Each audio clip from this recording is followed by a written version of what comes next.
O Canadá acabou de dar um golpe sério na Rússia e proporcionou um grande benefício para a Ucrânia em uma jogada que realmente atinge o presidente Putin e seus comparsas do Kremlin. Onde mais dói, nas carteiras deles. Enviou aos Estados Unidos dólar 1,7 bilhão para ajudar a Ucrânia. O melhor é que esse dinheiro não era canadense, mas sim proveniente de ativos russos congelados. Em suma, o Canadá utilizou fundos russos para apoiar a Ucrânia. Aqui está uma visão mais detalhada do ocorrido. Pouco tempo depois do início da guerra, muitas nações impuseram sanções à Rússia para enfraquecer sua economia e pressioná-la a encerrar a guerra. As sanções incluíram o congelamento de ativos russos globalmente. Ou seja, os países bloquearam o acesso a fundos e propriedades pertencentes a pessoas e entidades russas, incluindo membros do governo russo, empresas estatais, bancos e oligarcas. Os ativos congelados incluíam reservas estrangeiras, contas bancárias, imóveis, bens de luxo e ações em investimentos e empresas ocidentais. Os russos não conseguiram acessar, vender, usar ou transferir nenhum desses ativos. Cerca de 300 bilhões em ativos foram congelados apenas no primeiro ano de guerra, e esse número desde então aumentou ainda mais, representando uma soma colossal de dinheiro. E por um longo tempo, houve discussões e debates sobre como esses fundos poderiam ser usados. Inicialmente, os países pareciam querer congelar os ativos apenas como tática de pressão, na expectativa de que a guerra acabasse logo. Contudo, com a persistência do conflito, diversos líderes mundiais sugeriram que o dinheiro poderia ser usado para auxiliar a Ucrânia. Isso levou ao desenvolvimento da Iniciativa de Empréstimos de Aceleração de Receita Extraordinária, anunciada em junho de 2024. A Iniciativa de Empréstimos de Aceleração de Receita Extraordinária para a Ucrânia é um programa do G7 no qual as 7 nações, membros Canadá, França, Alemanha, Itália, Japão, Reino Unido e Estados Unidos, se comprometem a fornecer à Ucrânia empréstimos no valor de até 53 bilhões de dólares. E então pagar esses empréstimos usando os lucros gerados por ativos russos congelados. Simplesmente é uma maneira dos aliados da Ucrânia tirarem dinheiro da Rússia e canalizá-lo para a Ucrânia, usando efetivamente a Rússia para financiar o exército ucraniano. Esse movimento certamente enfurecerá Putin e os oligarcas cujos ativos estão sendo usados nesta iniciativa. A Iniciativa de Empréstimos de Aceleração de Receita Extraordinária foi estabelecida no ano passado. Mas levou um tempo para as 7 nações do G7 descobrirem os mecanismos exatos de obtenção e envio dos fundos para a Ucrânia. Felizmente, os fundos estão começando a fluir de forma rápida e intensa, com o Canadá assumindo um papel de liderança nesta iniciativa. No dia 30 de junho, Denis Shmyhal, o primeiro-ministro da Ucrânia, confirmou que seu país havia recebido um grande pagamento da nação norte-americana. Escrevendo recebido cerca de 1,7 bilhões de dólares, 2,3 bilhões de dólares canadenses do Canadá, como parte da Iniciativa de Empréstimos de Aceleração de Receita Extraordinária. Esses são fundos garantidos pelos lucros de ativos russos congelados. Ao lado de nossos aliados, estamos punindo a Rússia por seus crimes e devastação. Desde o começo do ano, com a última parcela, recebemos cerca de 17,6 bilhões de dólares americanos em ativos russos congelados. Sou grato ao Canadá e a todos envolvidos neste programa. Insistimos na confiscação total dos fundos russos congelados. Eles são necessários para indenizar as vítimas de agressão e reconstruir nosso país. Isso também será um ato de justiça para ajudar a prevenir guerras agressivas no futuro. Isso é uma enorme quantia de dinheiro, sendo apenas a primeira parcela dos pagamentos canadenses, com mais por vir. Na verdade, o Canadá alocou um total de 5 bilhões de dólares canadenses para a Iniciativa de Empréstimos de Aceleração de Receita Extraordinária. A Ucrânia pode empregar bem esses fundos de várias maneiras. Grande parte provavelmente será gasta em defesa e segurança, ajudando a fornecer ao Exército e às agências de aplicação da lei suprimentos e equipamentos importantes. Ou até mesmo investido em P&D para novas inovações militares. Parte também pode ir para programas humanitários, Como ajudar a apoiar ucranianos deslocados internamente que foram forçados a fugir de suas casas e evacuar suas regiões. Havia quase 4 milhões de deslocados internos no final de 2023, número que provavelmente é bem maior atualmente. Os fundos também podem ser usados para restaurar a infraestrutura. À medida que a Ucrânia sofre bombardeios e ataques frequentes e intensos, enormes quantidades de danos foram causados a instalações críticas, como hospitais e subestações de energia. O país precisa urgentemente reparar locais-chave como esses para garantir que seu povo tenha acesso à energia, água, cuidados médicos e assim por diante. Como Shimahal declarou nas redes sociais, com o último pagamento do Canadá, a Ucrânia agora recebeu quase 18 bilhões de dólares em financiamento diretamente através da Iniciativa de Empréstimos de Aceleração de Receita Extraordinária. Começou em janeiro deste ano, quando a Comissão Europeia dispersou um pagamento inicial de 3 bilhões, com a intenção de fornecer um total de até 18 pontos. 1 bilhão de euros até o final do ano. Ao anunciar esse primeiro pagamento, Kaja Kallas, vice-presidente da Comissão Europeia, declarou: "Todos os dias, por 1000 dias, a Rússia tem destruído as casas do povo ucraniano e visado deliberadamente a infraestrutura crítica, incluindo o fornecimento de energia. Hoje, a Ucrânia receberá 3 bilhões de euros do nosso empréstimo do G7 para apoiar sua economia e realizar reparos vitais em todo o país. Isso permitirá que a Ucrânia libere dinheiro para a defesa. O empréstimo será pago com recursos de ativos russos congelados na União Europeia. A Rússia começou esta guerra, então a Rússia deve pagar o preço por ela." A Comissão Europeia seguiu isso com mais 1 bilhão de euros em março, e pagamentos adicionais de 1 bilhão de euros chegaram em abril, maio e junho, totalizando 5 pagamentos robustos em 2025 até agora. Em março, Ursula von der Leyen, presidente da Comissão Europeia, explicou a importância desses pagamentos e reafirmou o compromisso da Europa em apoiar a Ucrânia enquanto a guerra continuar. Com o desembolso de hoje, a União Europeia reafirma seu compromisso inabalável com a Ucrânia. Este financiamento faz parte do nosso ambicioso pacote de apoio de 18 bilhões e 100 milhões sob a Iniciativa de Empréstimos de Aceleração de Receita Extraordinária, liderada pelo G7, que garante que os responsáveis arquem com o custo da reconstrução da Ucrânia. Como o maior doador para a Ucrânia, durante este conflito injusto, a União Europeia mobilizou recursos para ajudar não apenas na manutenção da estabilidade econômica da Ucrânia, mas também na reconstrução da infraestrutura vital devastada pela agressão russa. Com nossos parceiros, seguiremos apoiando a Ucrânia. Nosso compromisso é um testemunho da solidariedade da União Europeia na defesa da soberania e do futuro da Ucrânia. Agora, os outros membros do grupo G7 também começaram a trabalhar na alocação e transferência de fundos para a Ucrânia, através da Iniciativa de Empréstimos de Aceleração de Receita Extraordinária.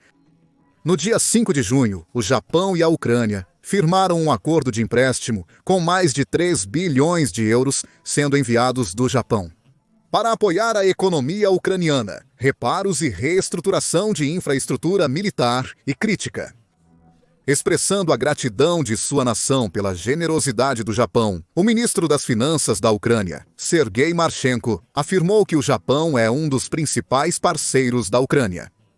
É o segundo maior fornecedor de apoio orçamentário desde fevereiro de 2022, tendo disponibilizado mais de 8 bilhões e meio, dos quais 955 milhões de dólares foram fornecidos em uma base não reembolsável.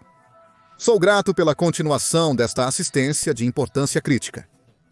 A implementação do mecanismo Iniciativa de Empréstimos de Aceleração de Receita Extraordinária ajudará a atender às necessidades orçamentárias da Ucrânia em 2025 e garantirá a sustentabilidade fiscal de médio prazo. Os Estados Unidos da América também estão bastante envolvidos no programa e transferiu seu primeiro pagamento no final de 2024, entregando 1 bilhão de dólares de um empréstimo total de 20 bilhões. Com mais pagamentos a serem feitos novamente, Marchenko expressou a gratidão da Ucrânia. Os Estados Unidos da América seguem apoiando a Ucrânia na manutenção da estabilidade macroeconômica e na garantia de serviços públicos essenciais aos seus cidadãos. Pela primeira vez, A Ucrânia recebe fundos de receitas de ativos russos congelados. Sou profundamente grato aos Estados Unidos pela sua rápida tomada de decisões e soluções adaptáveis em apoio à Ucrânia. O Reino Unido também emitiu seu primeiro pagamento. Isso foi anunciado pelo Tesouro HM em março. Explicou que aproximadamente 752 milhões de 1 bilhão haviam sido transferidos, representando 1/3 do valor total do empréstimo prometido pelo Reino Unido, que é cerca de 2 bilhões e 260 milhões de 3 bilhões.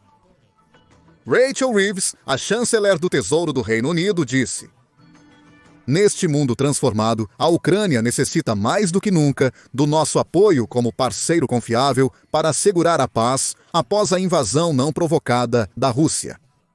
No total, a Ucrânia recebeu cerca de 18 bilhões de dólares em empréstimos da Iniciativa de Empréstimos de Aceleração de Receita Extraordinária pagos por ativos russos congelados em 2025. Isso é uma quantia enorme e pode ajudar muito na estabilização da economia ucraniana, bem como auxiliar o país a continuar se defendendo das muitas ondas de ataques russos que sofre diariamente. E é importante notar que todo o dinheiro da Iniciativa de Empréstimos de Aceleração de Receita Extraordinária vem puramente dos lucros gerados por ativos russos congelados. Ainda pode haver maneiras de usar esses ativos ainda mais, extraindo ainda mais dinheiro da Rússia para ajudar a financiar e fortalecer ainda mais a Ucrânia. De fato, isso é algo que o próprio ministro das Relações Exteriores da Ucrânia, Andrei Sybiha, sugeriu na conferência Fair Play, realizada no final de junho. Sybiha defendeu que todos os ativos russos congelados poderiam ser usados para comprar armas para a Ucrânia e fortalecer sua economia, não apenas os lucros gerados por eles. Ele enfatizou a necessidade de mudar a estratégia quanto aos ativos russos congelados. É hora de passar do uso de juros para o uso dos próprios ativos e direcionar esses fundos para a compra de armas para a Ucrânia, investimento na indústria de defesa da Ucrânia e recuperação. Sybiha também pediu decisões extraordinárias e ousadas para deter a agressão da Rússia, além de afirmar que sente que o entendimento das ameaças que a Rússia representa está crescendo entre as nações da OTAN. Resta ver se e como a Iniciativa de Empréstimos de Aceleração de Receita Extraordinária poderia ser expandida no futuro, ou se novos métodos podem ser encontrados para usar os ativos da Rússia contra ela. Enquanto isso, todo o dinheiro arrecadado será de grande ajuda para a Ucrânia, especialmente quando combinado com todos os fundos adicionais que os aliados da Ucrânia estão enviando regularmente. Na recente cúpula da OTAN em Haia, por exemplo, o secretário-geral da OTAN, Mark Rutte, anunciou que a Europa e o Canadá estão no caminho para enviar mais dinheiro para a Ucrânia em 2025 do que nunca antes. O que você está vendo neste momento é que os parceiros europeus e canadenses, eles estão basicamente aumentando o apoio para a Ucrânia. Já foram prometidos mais de 35 bilhões de euros este ano. Isso é antes mesmo de chegarmos à metade do ano, no 1º de julho. E no ano passado, foi um pouco mais de 50 bilhões para o ano inteiro. Assim, é seguro assumir que o valor total para 2025 será maior do que em 2024. E isso mostra que o apoio à Ucrânia é contínuo. Esses fundos são mais vitais do que nunca, já que a Rússia realmente aumentou seus gastos militares recentemente. Em 2025, o país aumentou os gastos estatais com defesa para os níveis mais altos desde a Guerra Fria, com os gastos com defesa representando mais de 6% do produto interno bruto russo e mais de 30% de todo o orçamento federal de 2025. Alegadamente gastou mais de 140 bilhões em defesa em 2024, com uma cifra ainda maior prevista para este ano. Isso é mais um sinal de quão comprometido o Kremlin está em vencer esta guerra por quaisquer meios necessários, investindo tanto dinheiro quanto possível em coisas como salários militares, programas de desenvolvimento de armas, fabricação de armas e veículos, logística e assim por diante.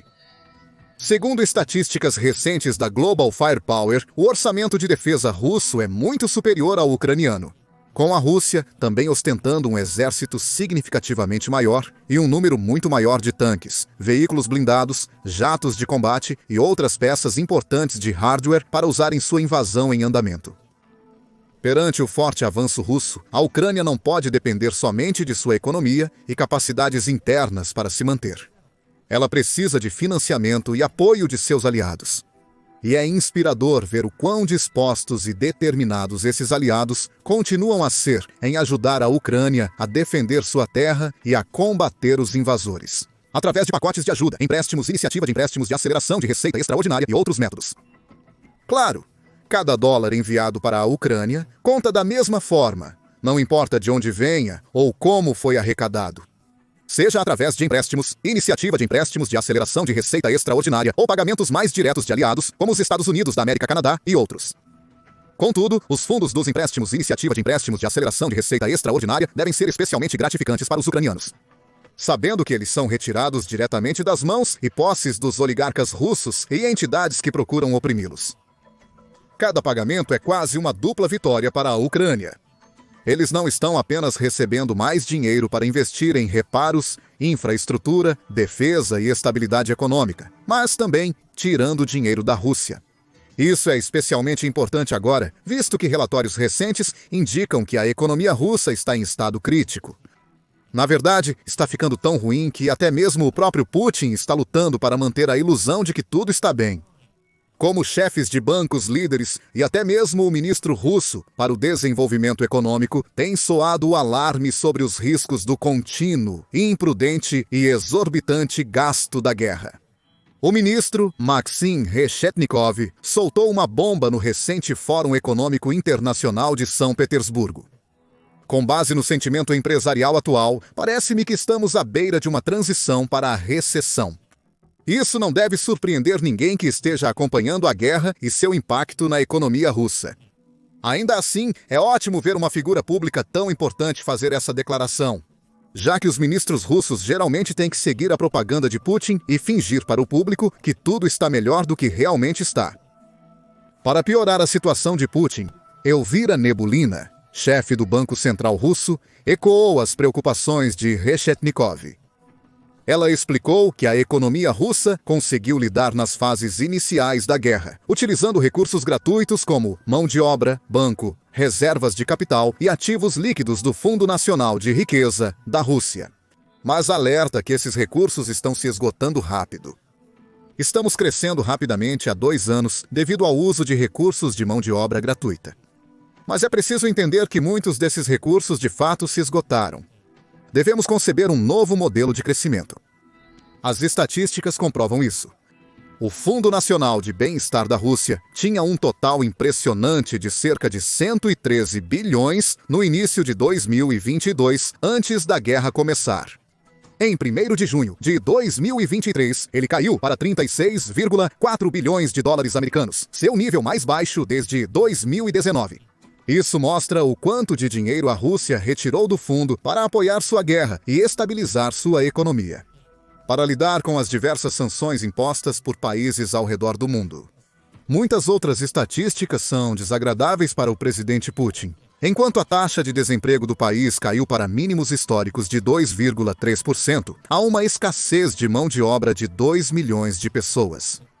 O crescimento do produto interno bruto caiu de 4,1% no final de 2023 para apenas 1,4% no primeiro trimestre de 2024.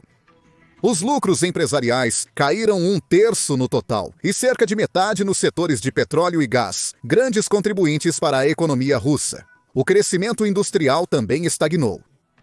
Podemos apenas imaginar os efeitos disso tudo, não só no cidadão russo médio, mas naqueles nas mais altas posições de riqueza e poder, como os vários oligarcas e líderes empresariais que apoiaram Putin e ajudaram a financiar a guerra por mais de 3 anos. Ao verem sua riqueza diminuir e seus ativos internacionais congelados sendo usados para ajudar a Ucrânia, certamente, alguns deles devem estar ficando frustrados, impacientes e ansiosos para ver o fim desta guerra. De fato, alguns relatórios da mídia sugerem que é exatamente isso que está ocorrendo. Um analista russo anônimo disse à Novaya Gazeta Europe que Putin basicamente enfrenta uma escolha entre continuar com a guerra e arruinar sua economia ou aliviar a situação na Ucrânia para melhorar a situação financeira da Rússia. Se Putin persistir com a guerra, ele poderia arriscar perder o apoio dos oligarcas. E quanto mais tempo durar, maior será a pressão e mais seu legado e popularidade sofrerão. Simultaneamente, a Rússia está tão envolvida nesta guerra, tendo gasto muito e alcançado pouco no contexto geral. Putin sabe que pareceria um fracasso se desistisse agora. Graças à combinação de sua própria bravura, a notável resistência ucraniana e a incrível unidade dos aliados ao redor do mundo. Ele está preso entre a cruz e a espada, sem nenhuma rota de fuga.